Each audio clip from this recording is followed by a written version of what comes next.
दोस्तों नमस्कार, मैं संजय शर्मा। आप देख रहे हैं 9 PM। देर रात को मधुबन थाना क्षेत्र से बड़ी खबर निकल कर के आ रही है। मधुबन और करनाल के बीच में नीलकंठ ढाबा के पास तमंचे के बल पर, जी हाँ, तमंचे के बल पर इन व्यक्ति के साथ जो है लूट हो जाती है। इनकी गाड़ी को छीन करके बदमाश फरार हो जाते हैं। वो तो गनीमत ये है कि एग्ज़ाम ख़त्म होने के बाद जिस तरह से हरियाणा पुलिस सड़कों पर जाम ना लगे ड्यूटी पर खड़ी थी, वीटी होने के बाद जो है गाड़ी को घेर लिया जाता है, लेकिन बदमाश जो है फरार हो जाते हैं।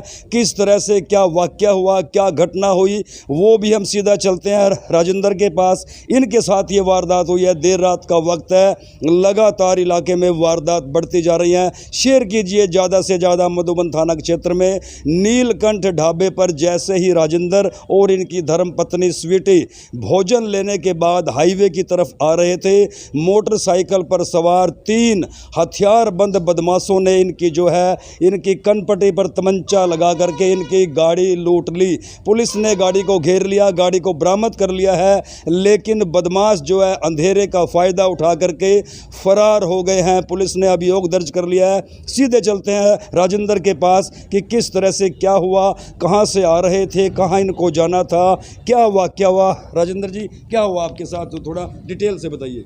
मैं एक्चुअली यमुनानगर से मेरी वाइफ का एग्ज़ाम दिला के हम यमुनानगर से आ रहे थे जी। करनाल पे हम नीलकंठ ढाबे के पास वहाँ पे रुके खाना खाने के लिए।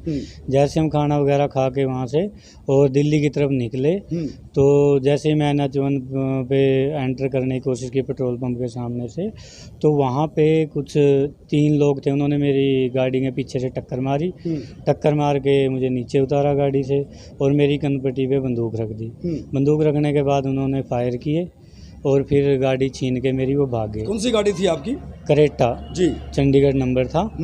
तो फिर हमने 112 नंबर पे कॉल किया। किसी जो रास्ते में जाने वाले लोग थे, उन्होंने हेल्प की, उन्होंने कॉल किया।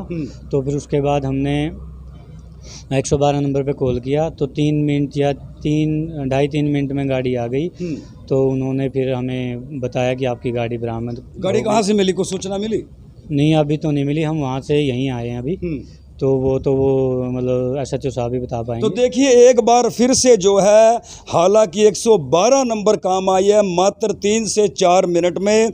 112 नंबर पर कॉल होने के बाद हरियाणा पुलिस पहुंच जाती है, गाड़ी को राउंड अप कर लिया जाता है, लेकिन बदमाश जो है गाड़ी छोड़ करके रात के अंधेरे का फ़ायदा उठा करके फरार होने में सफल हो जाते हैं। लेकिन हाईवे पर जिस तरह से लगातार लूट की वारदात बढ़ रही हैं, उससे कहीं ना कहीं क्षेत्र में दहशत है। और जैसा कि राजेंद्र ने बताया कि वो अपनी धर्मपत्नी स्वीटी का यमुनानगर में सब इंस्पेक्टर का आज जो एग्ज़ाम था, वो एग्ज़ाम दिलवाने के बाद करनाल जैसे ही नीलकंठ के पास पहुँचे, इन्होंने वहाँ खाना लिया।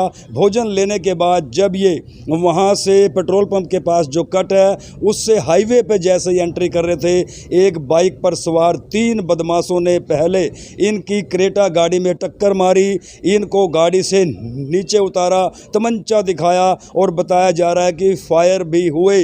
उसके बाद इनकी गाड़ी छीन करके बदमाश फरार हो गए हैं। पुलिस स्टेशन में तो क्या आप संतुष्ट हैं पुलिस की कार्रवाई से? क्या मांग है आपकी? बिल्कुल संतुष्ट हैं पुलिस की कार्रवाई से। 2.5 से 3 मिनट में पुलिस वहाँ पहुँच चुकी थी और DSP साहब भी खुद आए थे और बहुत सारी टीमें थी वहाँ पे। CIA वगैरह सब आए होंगे? हाँ, वो मैं टीमों के नाम नहीं जानता, बट बहुत सारी टीम थी वहाँ पे इन्वेस्टिगेशन के लिए।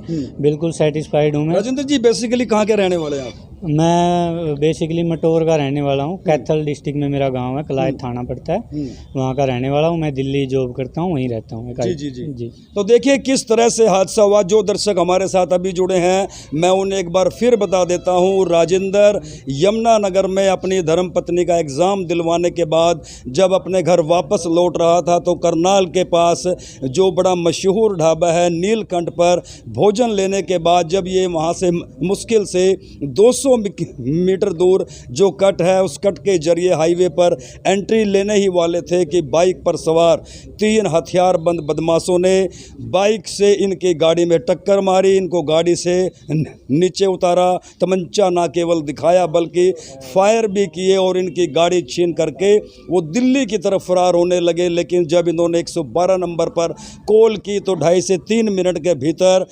112 नंबर जो है पहुंच गई। सूचना मिलते ही चारों तरफ जैसे ही वीटी हुई थी, उसके बाद सीआईए की टीमें पहुंच गई, डीएसपी पहुंच गए, मधुबन से जो है पूरे पुलिस दल वहां पहुंच गया। और क्योंकि हाईवे पर आज एग्ज़ाम के बाद थोड़ी जाम की स्थिति थी तो गाड़ी जो है बदमाश लेकर के फरार नहीं हो पाए। जब सामने चारों तरफ पुलिस खड़ी देखी तो बदमाश गाड़ी को छोड़ करके अंधेरे का लाभ उठा करके फरार हो गए। शेयर कीजिए ज़्यादा से ज़्यादा और अपनी राय जरूर देते रहिए। सकते हैं आप सीधी तस्वीरों में, ये वो गाड़ी है जो बदमाश जो है तमंचे के दम पर जो है लूट कर भागे थे, लेकिन पुलिस ने नाकेबंदी करके जो है इस गाड़ी को बरामद कर लिया है। हाईवे पर जैसे ही पुलिस को सूचना मिली कि हथियारबंद बदमाशों ने गाड़ी को लूट लिया है तो तुरंत 112 नंबर पर जब पहले फ़ोन हुआ तो उसके बाद वीटी की गई और वायरलेस के जरिए मधुबन पुलिस ने चारों तरफ नाकेबंदी कर ली। और पुलिस ने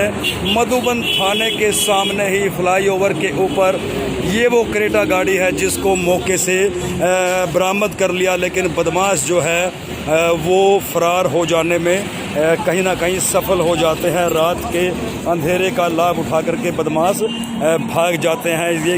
ये गाड़ी है जो बदमाशों ने आज देर रात को जो है लूट ली थी। ये सीधी तस्वीरें इस वक्त आप हाईवे से देख रहे हैं। सूचना मिलते ही पुलिस ने जिस तरह से चारों तरफ नाकेबंदी की, उसके बाद गाड़ी को बरामद कर लिया गया। हालांकि बदमाश जो है फरार हो जाने में सफल हो जाते हैं, लेकिन करनाल पुलिस ने चारों तरफ नाकेबंदी कर दी है ताकि बदमाशों को जल्द से जल्द गिरफ्तार किया जा सके।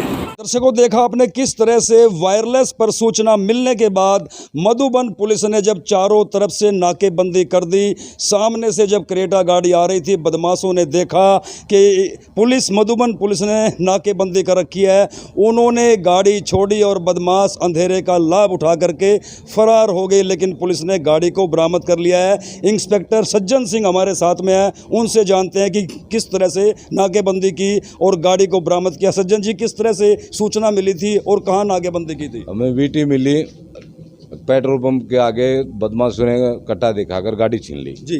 तो हमने नाकाबंदी करके नाकाबंदी की।